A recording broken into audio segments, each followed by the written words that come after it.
Welcome to Flesh and Pod, a flesh and blood podcast, breaking down weekly news and notes from the tournament scene, community drama, game strategy, and more.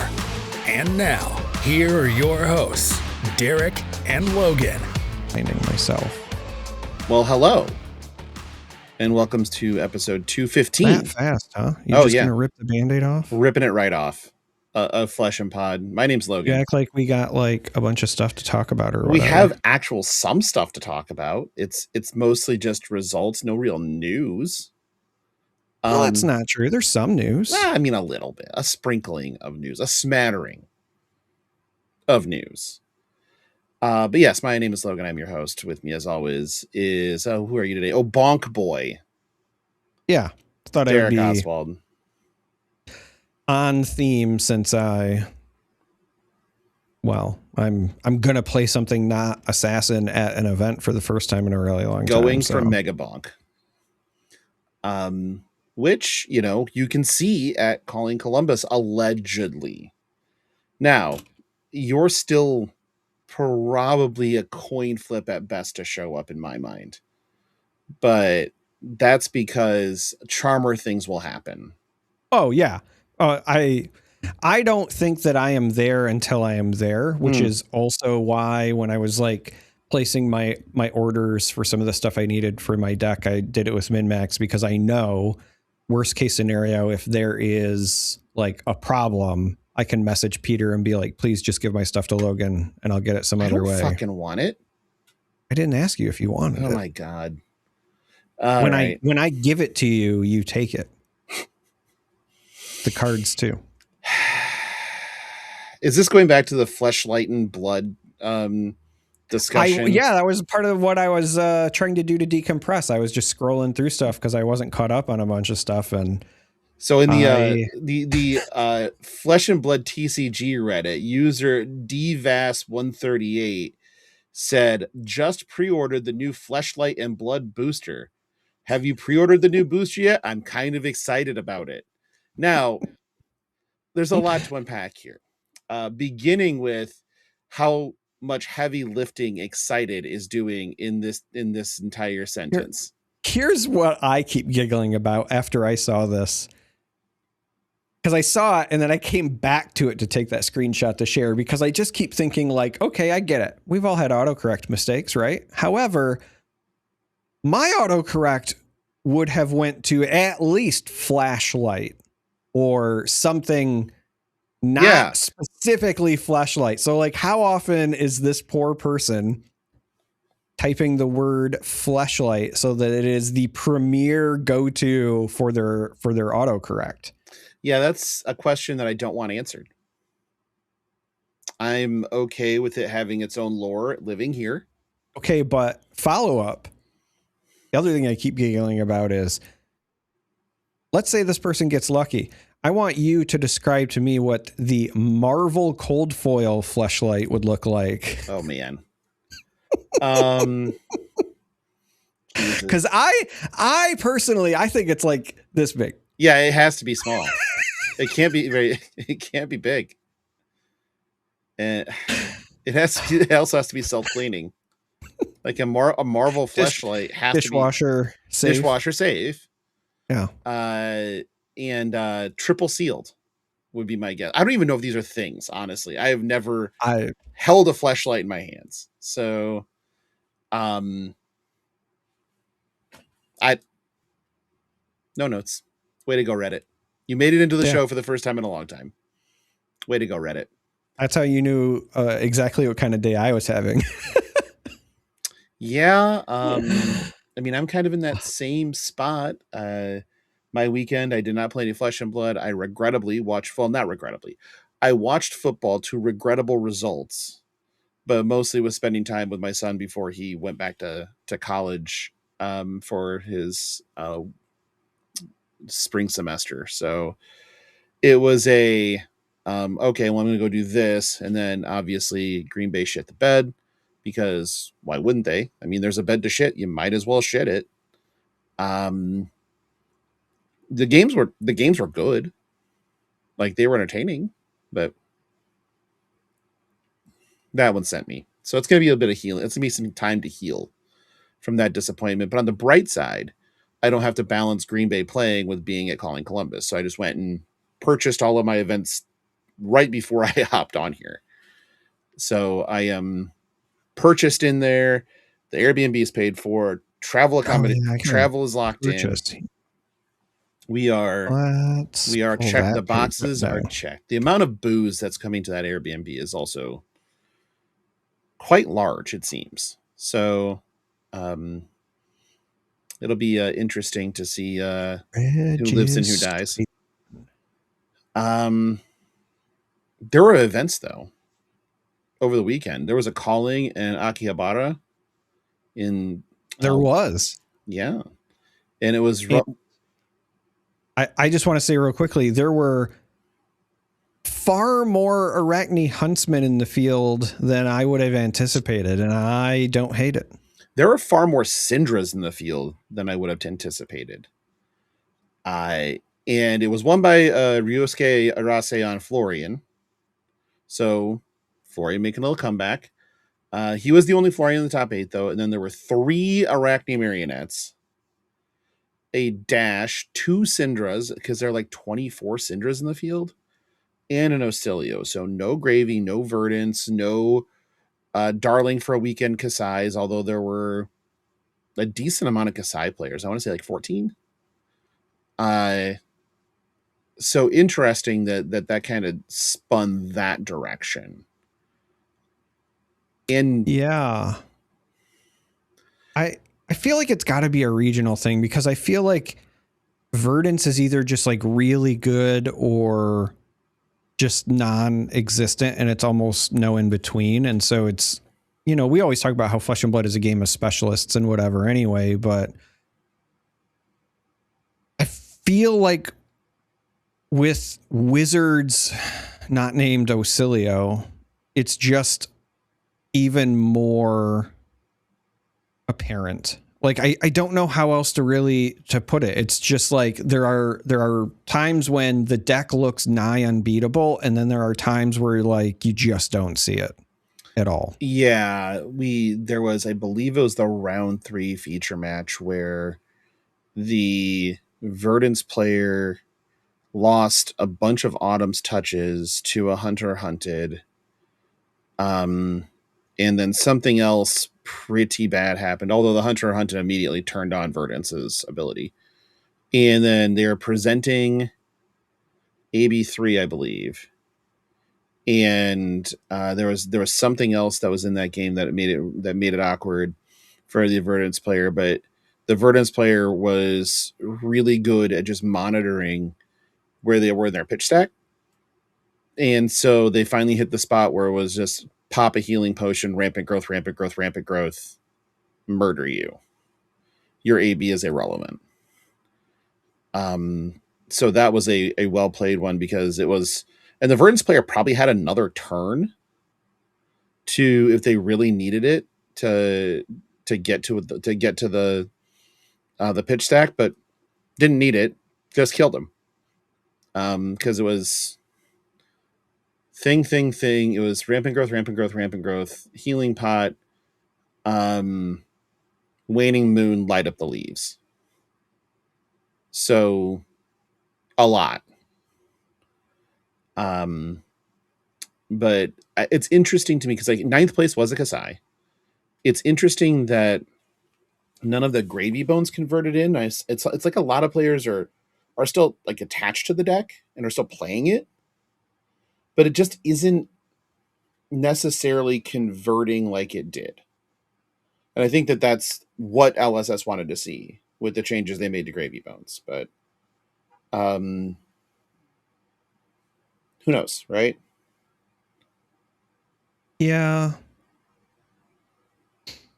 I think it's also just kind of, again, it's always going to be tough to tell because Gravy is just a popular hero. Like, I know that there were none in the top 8 here, but I also can't help but just point to the number of Syndras. Like, yes, Syndra got hit, but Syndra's also still really good into that deck. Yeah. And so if you've got enough of them around, and, you know, now that people are finally figuring out Marionette, like, that deck's got game into it as well. So this, from a field perspective, did not look super like gravy friendly. No, it did not. Dash is still, there to be a menace whenever they just have their explosive turns. So that makes sense. Same kind of with Ocilio. Just if Ocilio's running hot, it's really good. Especially when in the hands of like hyper competent pilots, it's really good. There was also a Silver Age Battle Hardened won by Shoki Amacho on Oldhim. And the reason Oldhim won, because there were too many chains in the top 8. We had 2 Oldhims and 4 chains. You see, in order for a chain to convert, there has to be 2 chains. There were two chains. Yeah, there's too many chains. There was also a Bravo Flattering Showman and an Ira. So Silver Age still proves to be super fucking wonky. Okay. We also had a Battle Hardened in Atlanta. And this one was won by Andrew Cook on Ocilio. And this is a weird fucking top 8. It kind of is. Top 8's 2 Ocilio. Sure. 2 Pleiades. And we're talking fatigue Pleiades. Yeah, 2. 2 of them. An Ira of all fucking things. A Verdance, a Gravy, and a Florian. So in this case, we've spun it around. No Arachnes, no Syndras, still no Kasai's. And it's just Kasai's, no KOs, no Dash. Nope. But 2 Pleiades. Sure. Why not? I guess. I mean, it does do a lot of things. And you can mount some pretty big turns and block through a lot of things, and especially with the confidence tokens creating havoc with hands. But 2 of them? All right. So now we can have that little talk about regionality again, because if you kind of say, all right, overlapping heroes, we're going to say are going to be the ones that you want to look at the hardest. It still doesn't make any fucking sense, because your overlapping heroes are Ocilio and Florian. That's it. So there's no real overlay. So now we're just in, how inbred are these metagames? Jesus Christ.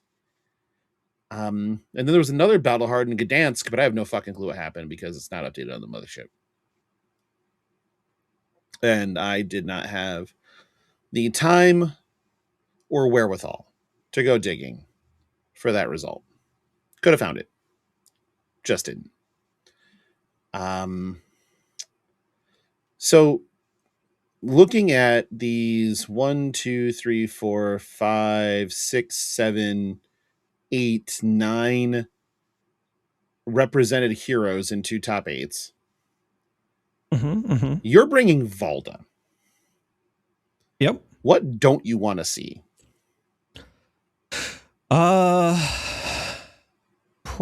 So probably Gravy. It's not that it's unwinnable. It's just right now I don't own the Midas touches. I might still try to pick some up between now and then. If I don't, then the other go-to, I think, in that matchup, as well as potentially the Prism matchup, which is another deck that I would not be excited to see, even though it's not in the top 8s. Outmuscle also helps fine for clearing out allies, but I think that Midas Touch is just better. I mean, you can argue that the Outmuscle does double duty against Prism because it's a popper, but the deck's just not short on poppers, and the Midas Touch being able to just blow something up while still being cheap, while also being a yellow pitch as opposed to, a red pitch if you're doing the traditional Outmuscle stuff, and still having it be a popper. It also still just blocks better. So I don't know. I just don't own them, and I have a hard time coughing up the $30 a pop, but I might just have to do it. But yeah, like ally based decks are just historically bad against or bad for Guardian, not bad against. Yeah, bad for Guardians. It's not what I want to be against, is what I was trying to get to, but my brain and mouth are not cooperating. I also think Verdants can be hit or miss. I think that I don't think that you can. I don't against a good Verdants. And so like that's the problem, right? Because like we didn't see any on the one and whatever, but I know we also have RTNs to talk about where, you know, data would say that there's a plenty of good Verdances around. Oh yeah. I don't know that you can fatigue a good Verdance as any of the Guardians right now, if I'm being entirely honest, unless you are just already on a turbo fatigue game plan anyway. It's going to be very difficult because a good Verdance will still just take the time to do the potion stuff and blow you up. Be patient. Like, right. Unless you're one of the Guardians that's like AB3 and Oasis Respites and maybe also sigils to go like above what they are trying to nuke you for, et cetera, et cetera. I have a hard time believing that you can wait them out and fatigue them. So you kind of got to get lucky and just hope that you can throw enough damage at them before they can kill you, that you do the thing. And it's a little bit easier now that we don't have to worry about Carapace. Oh, sure. Still an uphill battle. So like I wouldn't be excited to run into a Verdance. That's part of the reason why I ended up being sold on Volda, because I have a similar problem with Huntsman. Huntsman just has a really hard time into Verdance. And now that Florian's starting to get popular again, that's a little bit scary as well. Because against all the other decks, like you're fine, but against the two Earth heroes, you're just helping them win faster most of the time. Whereas with Volda, not only am I not helping them win faster, but also she just hits harder, right? Like it's kind of a really very similar game plan, but she just hits harder on average than Huntsman, and her disruption is more relevant, I think, than Huntsman's. I do think sometimes people sleep on the ability to mess up a pitch stack with Huntsman, especially against heroes that might try to do it. But ultimately, I don't even think that Verdance needs to pitch stack properly against a Huntsman. So I don't think that part matters. But against Volda, her disruption, especially if you've got like the put them in their places, you know, triggering at the right time or whatever, you might just force out of their hand something that they were trying to set up anyway, right? You have to get lucky. And I'm sure, but like it just doesn't feel as unwinnable. So those would be the three that I would say I would be like the most concerned about. I think that I'm, you know, pretty confident on just Guardian in general into the aggressive decks, just because I've played a ton of it.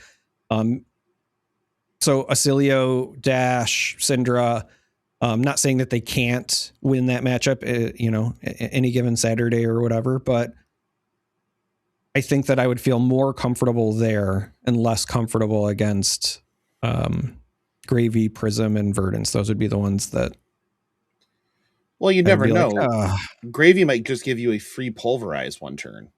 Well, so that's just it. So that was the other reason that, and it's I know that it's in the listener questions, and so I'll go into it more. But that is another one of the reasons that I opted to go with Volda for this event. It's mostly just an extension of the same conversation that Ben and I had about how I think Volda has a fine enough game plan on her own, but against some decks, you just get free money. And I like free money. I like free money, right? Yeah. Yeah, me too. And I mean, I play Kasai, so it's not exactly the freest money, but yeah. You know, speaking just like historically, somebody who's played a lot of just OG Bravo, a lot of times some of the pain points are like, when do you get to use your pummel? And even the little bit that I tried playing whenever Victor, it's going to hit. Well, sure, whenever it's going to hit, but it's more so like saving the cards for it, right? So let's say you have a choke slam. Like in Bravo, you're looking at, okay, well, if I have 2 blue, it's like, do I pay for the dominate or do I pay for the pummel, but they like know that it's going to be coming? Because if the moment you have 2 up and you don't pay for the dominate, like they just know. Or do I just take more damage, save the other card so that I still do the dominate and throw the pummel because now it's damage and I still get disruption, right? Like there is a mental calculus around the pummel that very often has to be done when you're playing decks like that. The neat thing about Volda with the Seismic Surge stuff, again, especially against decks that just give you free money, is that sometimes you just only have to save the pitch for the pummel anyway, right? That's right. The thing is paid for. The thing is paid for from your Seismic Surges. And then you're just like, okay, well, I have a blue, so I will pitch through my plating and then use the other 2 to pummel you. Well, that was my game against Dom last weekend where it was like, I'm not popping a fucking gold token until it kills you. And I didn't. They made Cell Swords. And then eventually I got to a spot where I was like, okay, I have pitch, I have 3 gold, you're at like 5 life. Crack. Like find all the things to kill you. But that's the free money aspect of playing Volda is pretty enticing. Yeah. And also the stupid fucking Seismic Eruption to just add instant speed on turn 0, make 3, or the ability to what's the stupid Imposing Visage to your ley line on turn 0. Yeah. Visage into Leyline is always a great plan, but it's nice that the deck also has enough stuff that even if you draw the Leyline, you still have targets. Right. I love the Seismic on turn 0, obviously, like you said, but I also just love it as CNC bait. Right? Sure. You throw it in, they think they're getting value, and then instead it's like, oh, actually, I didn't have an arsenal for real, and also now you're about to get dominated next turn. Like Dommy Mommy is in the hizzy, so we gonna chuck a big one at you. That makes sense. We'll round back to this at the. I mean there's actually even more to the decision, but we'll get to it. In case anybody is wondering, I'm playing Kasai. Just what? I know I'm still fucking in the tank on sideboard slots, but I think I like the 60 and the equipment loadout. I think I'm good with 77 of 80. Okay. And I just need to make a decision on the other 3. But in RTN week 2, we have Verdanche leading the way, 19 wins, which is a number greater than 0. You have Florian right there with 18. Then Mario and KO Armed and Dangerous with 14. And then Gravy, Kasai, and Osilio all had 10. So you're currently...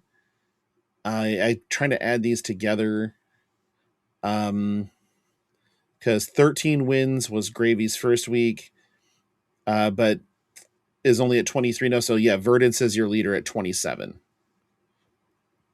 Where that brings us in Living Legend. Survey says top of the leaderboard is now Florian Rotwood Harbinger after the calling victory at 936. He's not long for this world. KO Armed and Dangerous is at 886. Prism is at 831, also not long for this world. Verdance has picked up 533 points this season. So she's at 763 because Florian and Verdance are no longer half stepping. So they're getting full freight. And Syndra will be soon. So she's not long for this world either.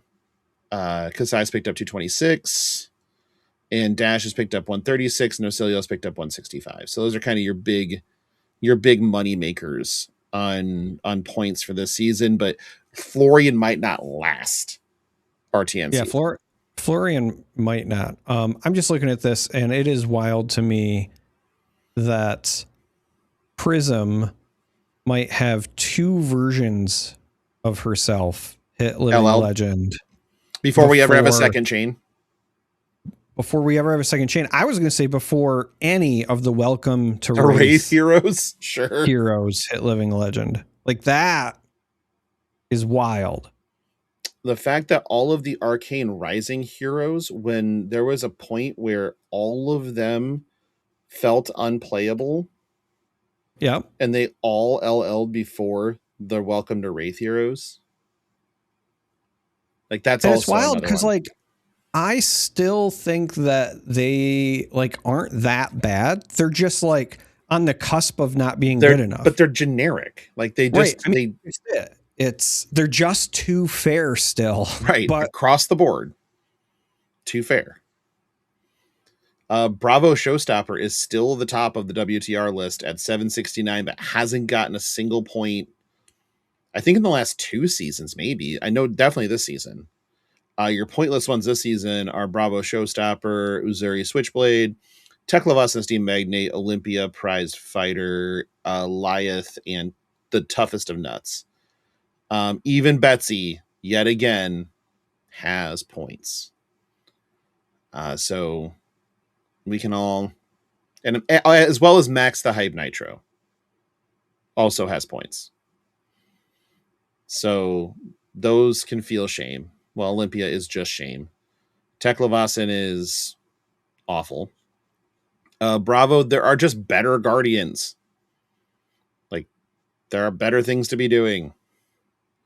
And Uzuri is the bottom tier, officially the bottom tier of Assassin. At this point. I know that breaks your heart, but... Is it really? Oh, yeah. Huntsman's past her? Even though she has the World Twin? Oh, no. I mean, like, as of right now, in this year of our Lord, January 2026, she is currently the bottom of Assassin.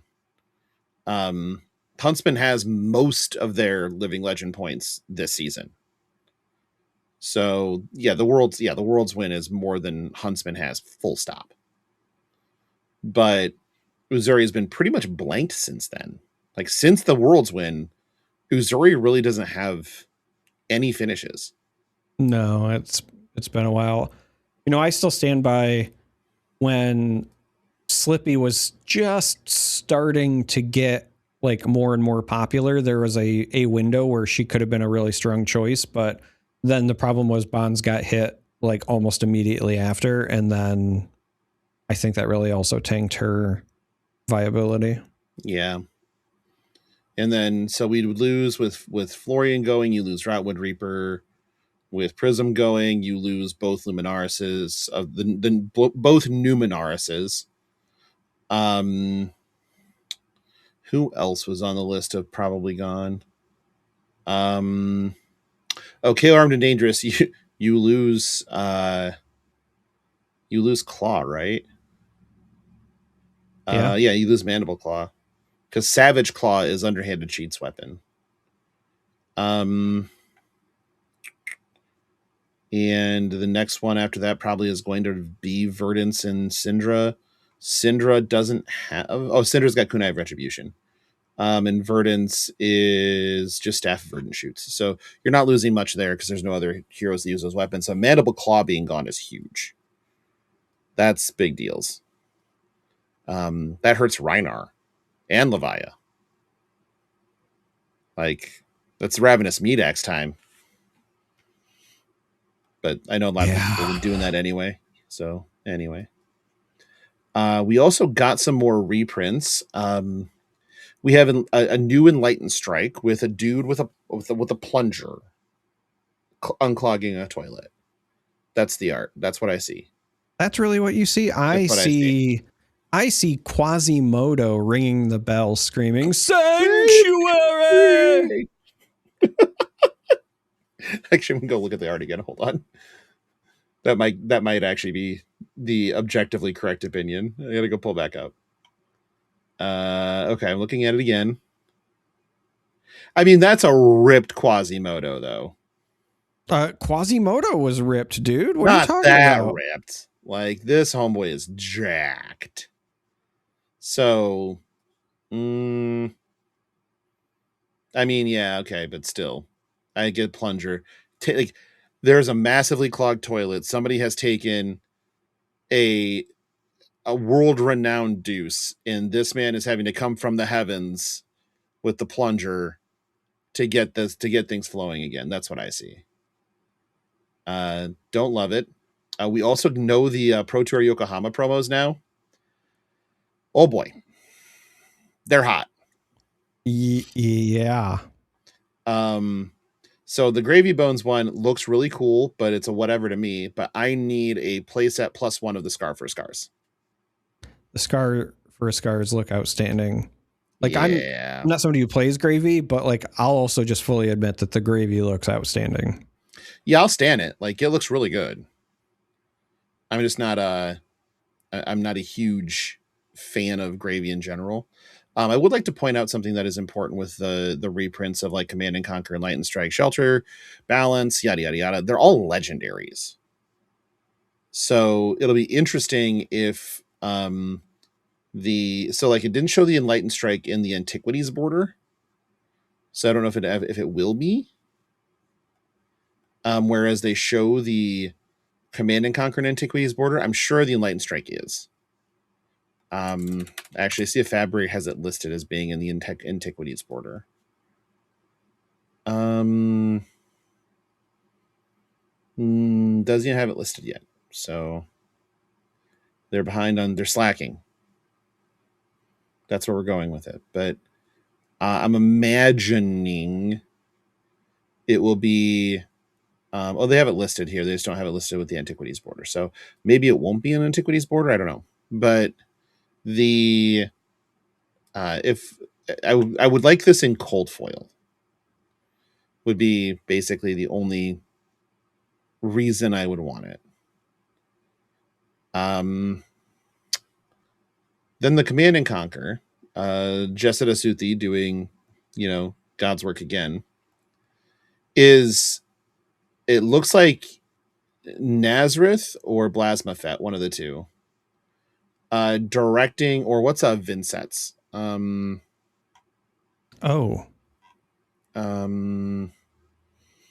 what does Oblivion get you? No, Oblivion is Nazareth. That Ursa the Soul Harvester is Nazareth the Soul Harrower is Vincent, and Ursa is Ursa the Soul Reaper is Chains. But this is definitely not Ursa because the wings aren't right, nor is the eclipse is there above Solana, but the art isn't right for Ursa. I don't think it looks quite right for Nazareth either because I don't see like the spider legs.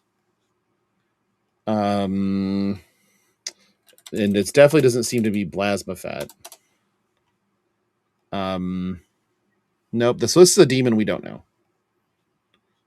Commanding the attack, but they are going into Solana for some ass kickings, which I approve of. They show the Antiquity border on this one, so I imagine it'll also just be in the regular art. This will probably be what replaces. This will become the Command and Conquer art in my cube, most likely. I might actually Antiquity frame all of the cards in my cube that can be, but we'll see. It also that's the one thing. So I know we talked about these reprints and such last week, and the collector/investor sphere is still kind of gnashing their teeth a bit with all of these reprints and how their collection is getting destroyed in value. I know, but this does make cube building a lot easier, and I like.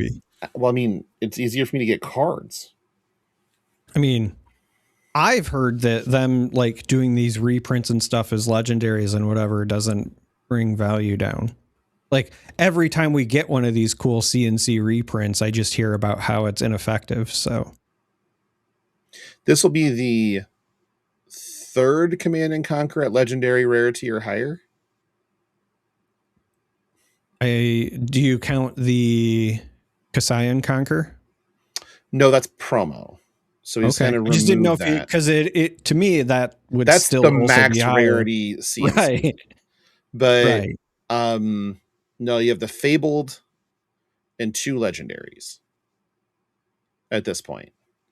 To go with a Majestic out of Arcane Rising, which might as well have been a fucking legendary, because Majestics in Arcane Rising happen in individually speaking, happen about the frequency of legendaries in current boxes, because there was maybe 3 a box. So one of the interesting things that I noticed is that all of the reprints that have like the basically extended art treatment or whatever also have like that. Yeah. The like red gem in it. Mm-hmm. But there were some cards like Crown of Providence that were just a legendary in the set, did not have the treatment, at least that they've showed us so far, as well as Enlightened Strike. Well, Crown of Providence. No, Crown of Dominion is in Gem Pack. Crown of Providence was not. But Crown of Providence is listed in the Antiquity packs. Right. But I just mean like when they showed the reveal for Compendium of Wraith, it didn't have like the framing. It was just a normal legend status. They did show the retailer conference reveal did show the frame. Did? Okay. Same with Vital Spring Tunic, same with Quick Dodge. Right. So the reason that I mention it is because so far we have not seen the Enlightened Strike with that treatment. We don't know. But all the things that are also listed as legendary so far have it. So that was going to be my question is, do you think there will be an Enlightened Strike one? And if so, because of the extended art, do you think you'll be able to see the rest of the plunger? I hope so. I hope we actually see the toilet. Like, I'm hoping we get the shitter.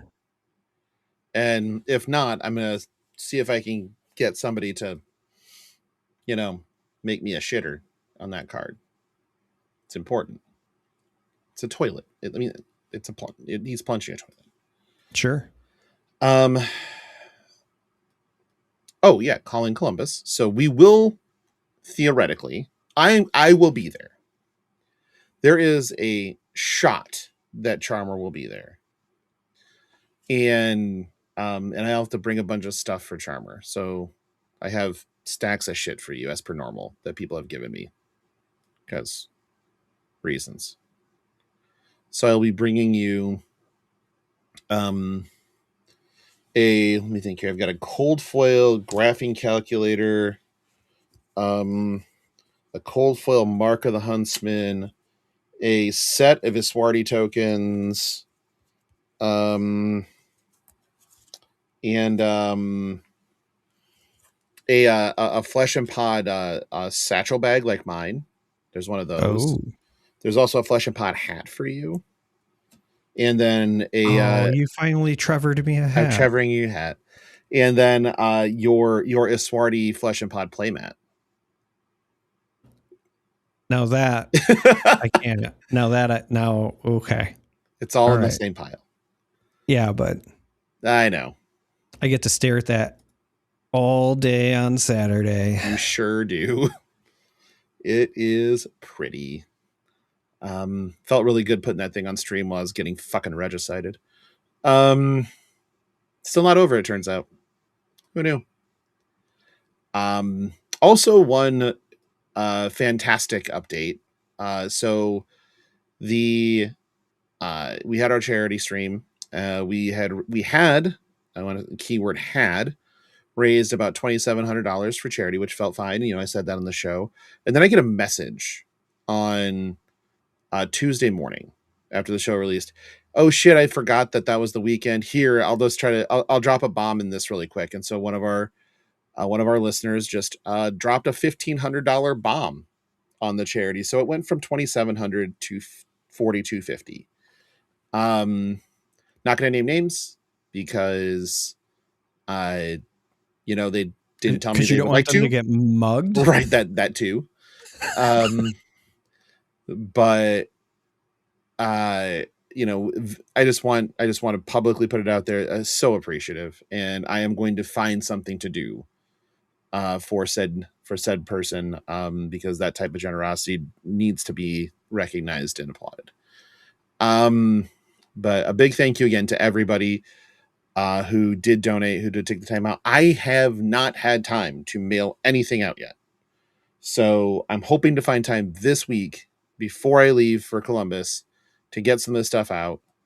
But life has been very complicated and busy, as you can imagine. But I know some of this I'll be bringing to Columbus to people. So if you are somebody that knows that you won one of the giveaways, reach out to me and let me know if you're going to be in Columbus, and that way I can just bring it with me. But otherwise, I'll be trying to get that stuff out this week still. That being said, are we ready for listener questions? Yeah, I think so. I think so. The first is for Blaze Storm, value member of the Patreon. You guys going to be at Calling Montreal? As of right now, I don't think I can make it work. If I recall, that's like the last weekend in February. And I'm checking the dates now. I believe that is when I will be going to Arizona for spring training this year. So it'll be, if I did go, it would be flying to Montreal, then flying from Montreal to Phoenix, and then Phoenix back home. So, and it's not drivable for me. Not even close. I mean, it's not even drivable for me, realistically. Right. So that's a no for driving it. But in like right now, like, you know what, like, let's go to the videotape. So it's the last weekend in February, right? Yeah. So if I'm going from Des Moines to Montreal in Quebec and leaving Wednesday as a one way, that's not that bad. God damn it. Am I going to do this to myself again? Okay. How bad is it from Montreal to Phoenix?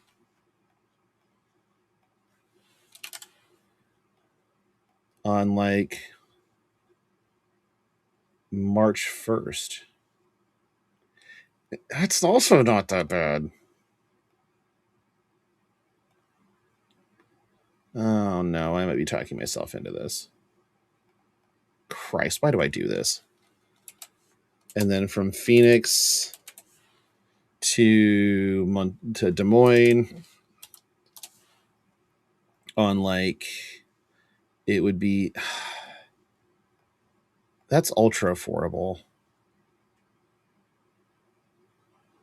Okay, that's on Stack. We'll readdress this later. So I'm a maybe. I don't think I'm a yes. I'm sorry, I'm definitely not a yes. I am a definitely maybe, which I believe is a Gin Blossoms album. Now I'm gonna Google that to see if I'm wrong. Right. Definitely maybe is, oh, that's Oasis. Ugh, God, I disappointed myself. It is an Oasis album, which is way worse than Gin Blossoms. Charmer, are you, would you, I guess, do you even know? I don't know right now for a couple of reasons. My first red flag is that I have a couple of events I'm supposed to commentate in February, and I have to double check that they don't align. I don't think that the last weekend is one of them, but I need to verify. And then second factor is unfortunately work until all of the projects and stuff slow down. But hear me out. Jakarta in May. You could do that. That sounds awful. What? Why? There's this party. All right, it's sounding better. I mean, that's literally the only reason. It's also a fairly cheap trip from what I like getting there is the expensive part. Everything else, it's like Prague all over again. Things just don't cost money. Yeah, that's fair. I like that part. That part is enticing. Also, Detroit to Jakarta probably isn't that bad. Chicago to Jakarta is not bad. It's mostly just like the environment, the heat. Like I don't love the heat, but it's like not that bad there during May, unless Asia was lying to us, which could be. It's not that bad to him. It's like 85. It's not like it's 112. It's like 91-ish. Which is fine. Average highs of 89 to 91. Which is fine. Not for me. It's not that bad. For me, it's too much. Fucking Goldilocks temperatures over here. It's just got to be cold, man. I do love cold. I would prefer cold to heat all day long. It was 60 degrees here today on January 12th, 2026 in Iowa. It's supposed to be 8 in a couple of days. Moving on. Next one is from Justin S. Question. Yes, that's what these are for. What would it take to make Bolton good? He is basically a 3 intellect hero to do anything meaningful. That's actually very funny, but true. Suggestions. I know that one of the suggestions we saw, and I think this is probably my answer, from the Discord of people answering the question and the listener questions, which I don't discourage that, but one of the answers was being able to charge off the top of the deck. About the only card that feels fantastic charging is Dead Wife, because then it just goes into the arena and it has text. So I think, and yeah, you're right. The 3 intellect hero is because you're charging from your hands. Yes. And that's bad. It's also like, it's so interesting because comparatively, you look at like Prism, who came out in that set, and then even New Prism, the way that they get cards in Soul is not from hand that way. And that's why that hero has been so strong. So there is a part of me that wonders if perhaps the charge from hand was just because they did try other methods and it was just too strong. Because on the one hand, like, yeah, I'd love to see Bolton see some play, but if they had a consistent way to do that, but they also got to run all the warrior cards and the warrior armor and do all of that, like, do I really want to play Prism with a warrior armor suite? I don't know. So that's valid. But I think that's it. I don't think there is anything else. Unless there was something that like drew more cards, did something to help the hero along. It's just nothing feels meaningful or impactful until it's literally a Lumina turn, and sometimes you never make it to one, so that's rough too. Maybe a something that tutors out Lumina Ascensions, like I don't know. It's hard. The hero is just not good. It took so much to make Azalea relevant, and I honestly think this is a taller tree to climb. Like yeah. Next one is from Aladoris. The Reddit casual crew, motherfuckers, are here again. Seems to take great offense with paywalled deck text. Do you two feel this hurts the growth of the game or just the expected progression of what is a competitive first game? I don't think it hurts anything. People should value their time. And if they're taking the time to write up a deck tech and they have decided to assign a monetary value to that time, good on them. It's up to the public to make a decision whether or not they want to pay for said time. There are plenty of good, although not quite as in-depth deck techs that happen with the masterclass series on the Fab TCG website that are just free. And a lot of times at events, you can walk up to people and just ask them about things. And most of them are going to say, go subscribe to my Patreon, or go to my Metafy. They're probably not going to do that. Instead, they'll have a conversation with you. So I feel like I understand why people take offense, but these are usually the more entitled of the crop of people that think they deserve something for free for no real reason. But it is exactly right that it is a competitive first game, and people who are trying to make the game their living or a significant part of their living, when they're putting time into something, I don't think that it's outside, out of bounds for them to want to be paid for their time. That's all. I just look at it from this perspective, if I'm being entirely honest, right? You could say like, hey, is this bad? But the alternative is not that like everyone gets the same info, because if there isn't an incentive or whatever, because of the competitive nature of the game, the people also just wouldn't write them up.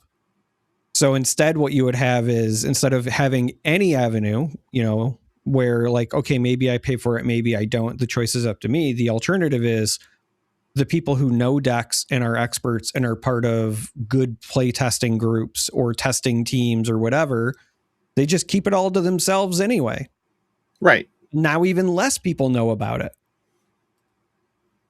I don't imagine a world where people go through that same amount of effort, right? Like, not to like pick on her or whatever, but she, her ears ring with joy every time her name is mentioned.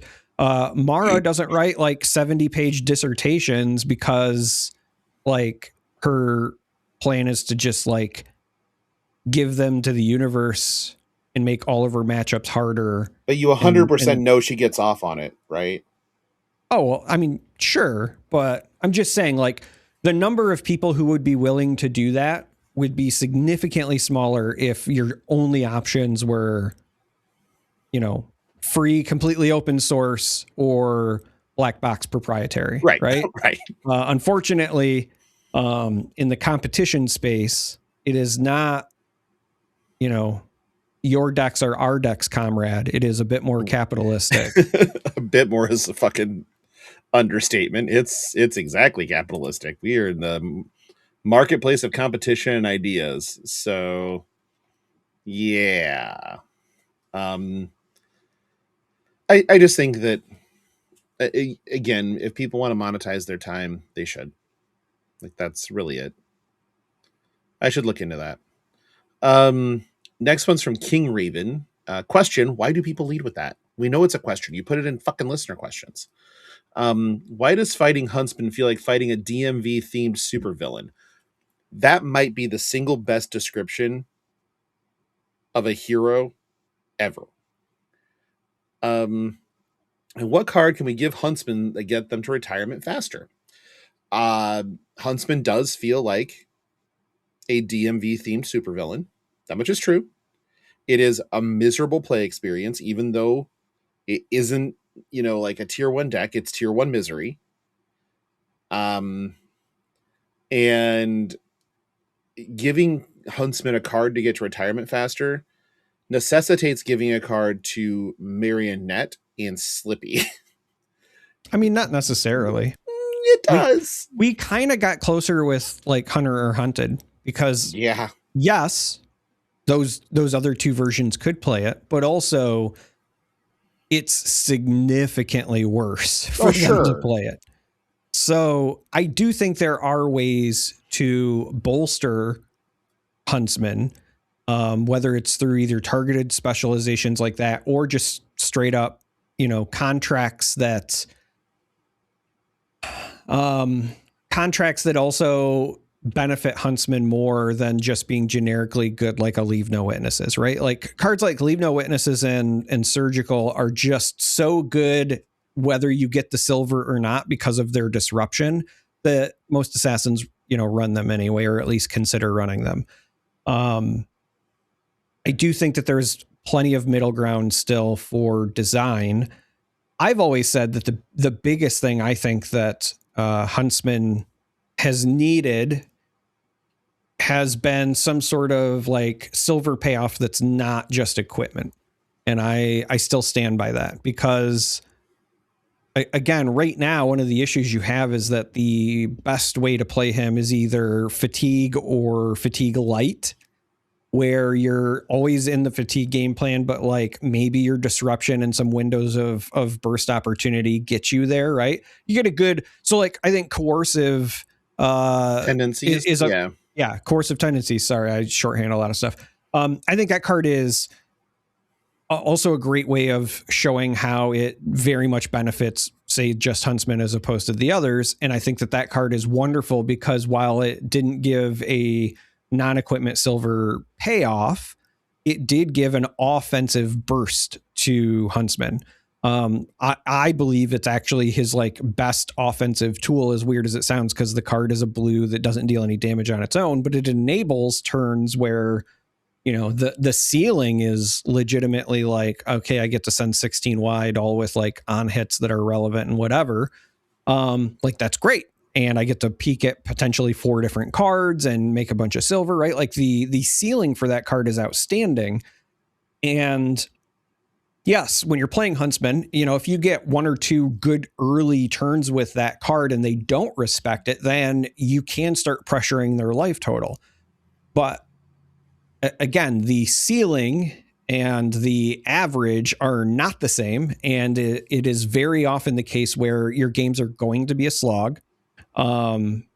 You cannot race nearly as effectively as the other assassins, nor can you, this is going to sound kind of harsh, but you can't provide like a more interesting math problem for your opponent either. Like part of the reason that every post Huntsman assassin has shined is because the stealth mechanic and the cards that support it inherently present a problem for your opponent to solve. I'm sending you a stealth card.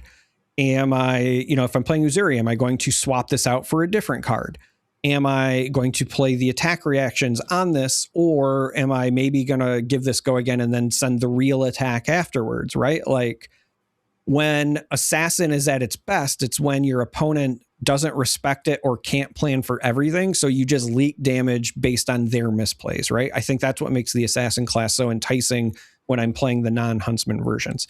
Huntsman, though, is for the most part, again, like either just contracts with no attack reactions and you're hard fatigue, contracts with some attack reactions mixed in, and like you might have some other aggressive tools like pain in the backside, pick up the point, whatever, E-strikes, but it's still not really a puzzle that your opponent has to solve. They, for the most part, they know what they're looking at, like worst case scenario every time you send them an attack. Right.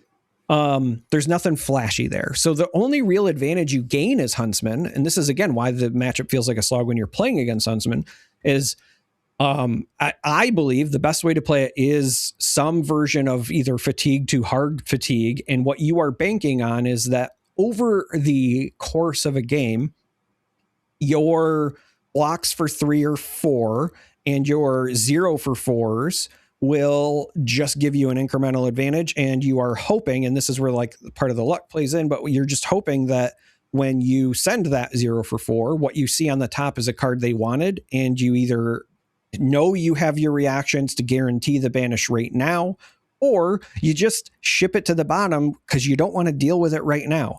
And I do also think that is something that a lot of new Huntsman players will sometimes miss on. Like if you send an Eradicate, right? Mm-hmm. And you're looking to banish yellow cards and you're playing against a brute, unless I got like 2 cut to the chases and maybe also a shred or something to back that thing up. If I see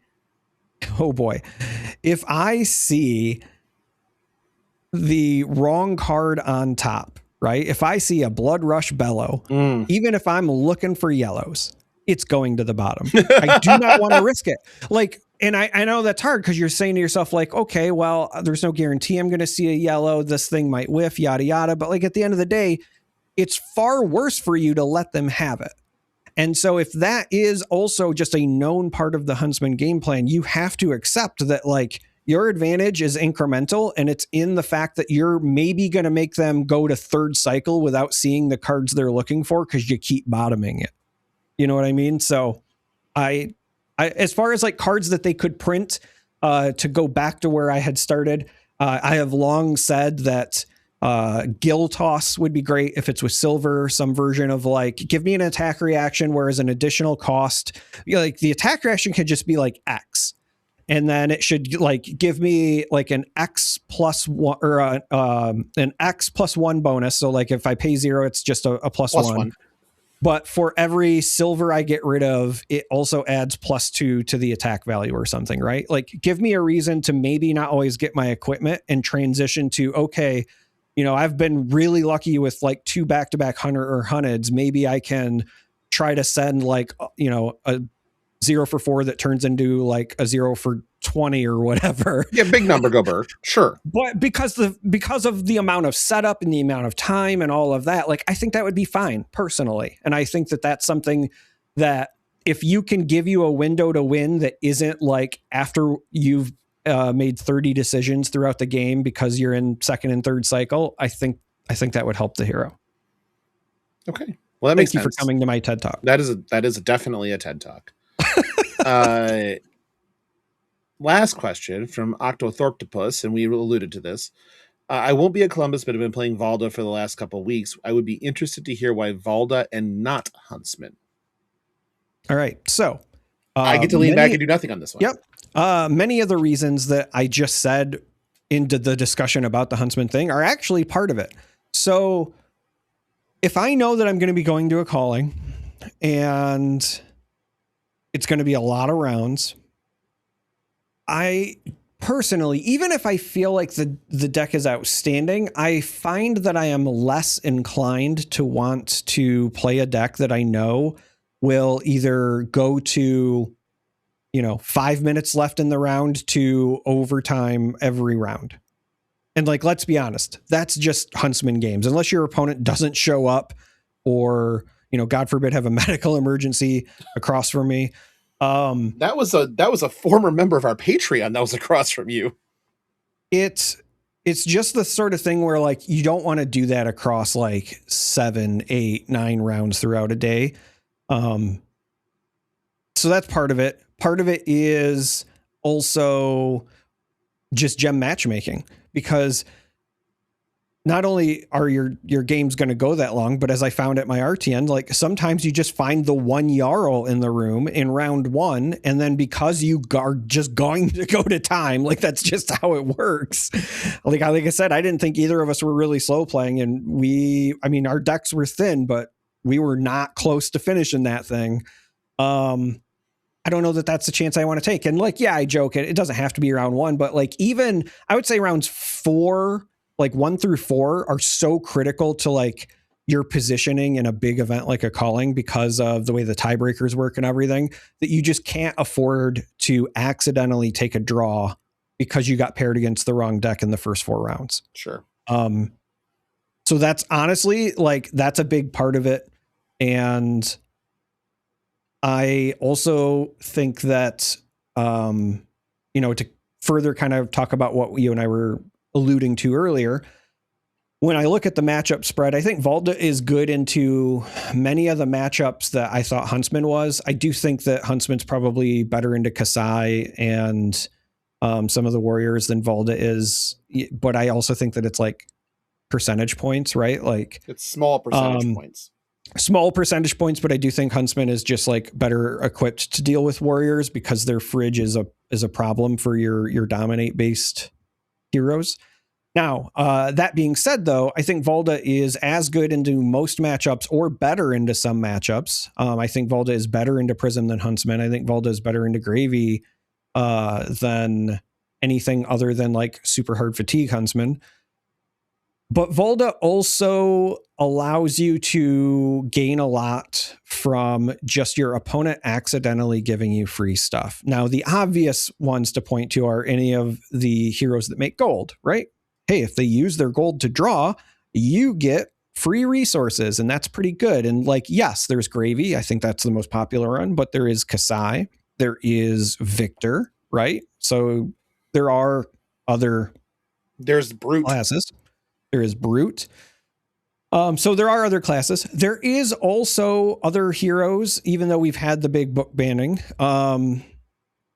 that still do draw cards from time to time from various effects. But the big thing is right now, like Sink Below is still a thing. And you would be surprised how many times people forget that Sink Below still gives you a seismic surge token card.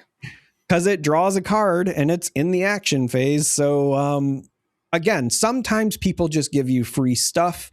And I think that a player of my caliber, right, is the kind of player who's going to need some luck to do well at a calling, right? I don't think that I'm bad at the game, but I have no illusions about being good, let alone great at the game. So for me to do well, I should play decks that give me the opportunity to sometimes like luck into beneficiary moments. Sure. So that's a big part of it too. And I honestly, like, Huntsman just has so few like high ceiling pop off turns, right? It really is just a deck where you have to grind. And don't get me wrong, I love it, but like the idea of doing it all day long and whatever, I don't know. Now, that being said, I have not locked in what I am going to bring as a backup deck for Silver Age because, like, let's be honest, I will probably end up playing in that. I'm playing in maybe Silver Age maybe I'll play Huntsman. One of the Pummel Silver events is Silver Age.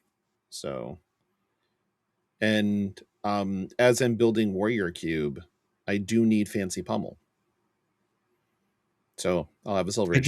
I do need more Fancy Pummels. Well, you have cold foil pummels. I do. So you don't need fancier pummels than that. So if I get one of these fancy pummels, then I'll have to track down one of the other art pummels and maybe I'll run one of each. I don't know. But I do have a play set of the cold foil ones. We don't know. What are you? No, we don't. Sometimes you got to cross the streams, man. You don't cross the streams. Sometimes you got to do it. You for sure don't cross the streams. Well, let's thank some patrons and get out of here. It's been a long day for both of us. I would like to thank our associate producers, Andy, Sindra, Anthony, Ejor, Jacob, Aladoris, Octothorptopus, Heiner, and Sleep Coma. Jesus, I went through the Octothorptopus without even like stumbling. My Lord, I'm sober. And then our executive producers on up. We have Blaze Storm, again, value member of the Patreon. Diana the Green Cosplayer, John, Charlie, and then our Possum supporter, the Delusian Data Analyst, Vintox18, the Bob, also known as Bob the Centauri Sellsword Idiot, Matt, Brandon, and Dahama. We have some repeat guests I need to get on here, and also first time for Vintox, but I did give him a computer, so he does have a playable thing now. And then our ceiling fan, the Tippy Top, we'll see you this weekend, buddy, as we get way too hammered in an Airbnb. Polish Guy Rich. If you're interested in being a part of our Patreon, you can go to patreon.com/fleshandpod. Link is in the show notes. If you like what we do and want to support us, you can just subscribe to one of the tiers. It's great. Eventually, we'll figure out when to do After Darks and shit again, but time is not our friend. No, not so much. But yeah, that's patreon.com/fleshandpod. Link is in the show notes. If you need to reach us, you can send us an email at fleshandpod@gmail.com. You can also find us on BlueSky, just search fleshandpod. Best thing to do, link is in the show notes. Just join the goddamn Discord. It's free, and that's where you can see things about fleshlights on the Flesh and Blood subreddit. Or what is the bullshit you're putting in Chuckles with Charmer? I have that channel muted. Ice on Ice. Ice on Ice. Yep. That's pretty good. Wow. Okay, I should never look at this. I do like the not drunk avoiding pothole sticker on a window because it is pothole season.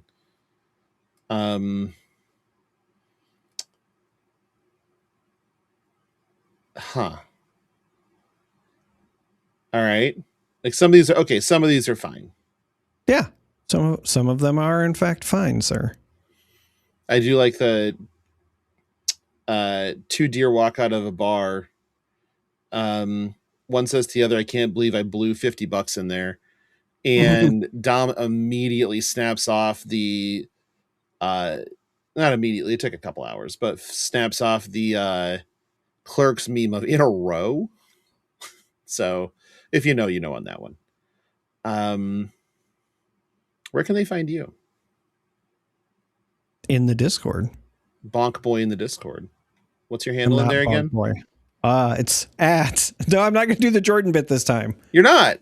No. Wow. Look at you growing up. I'm going to actually give my real handle. It's at LOGA. I think they already know my handle. Yeah. No. It's at BRYNN. Oh, yeah, that's a good one. That's where you can find Charmer. At Gregory, aka Darth Prentice. No, I'm at Charmer, but I'm hanging out in the Discord. That's the best place to find me. With dank memes and I don't know. Fair stuff. Yeah. Also on BlueSky. I sometimes log back into Twitter because other people will tag me on stuff. So happens all the time. It's usually posts about me and then I just retweet it and then log back out. My normal interactions with Twitter are usually around sports and like NFL firing season or stuff like that. Otherwise, no. I don't need to be that makes sense on that cesspool. So I guess that's us. That's it for us this week.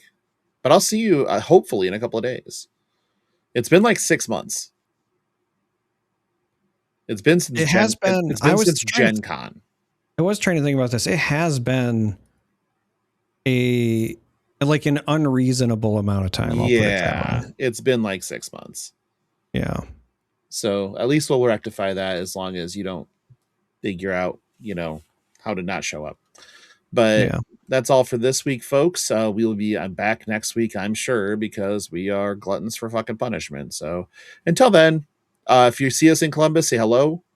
Tell us what you like and don't like, mostly what you don't like. And we'll talk to you next week. Bye.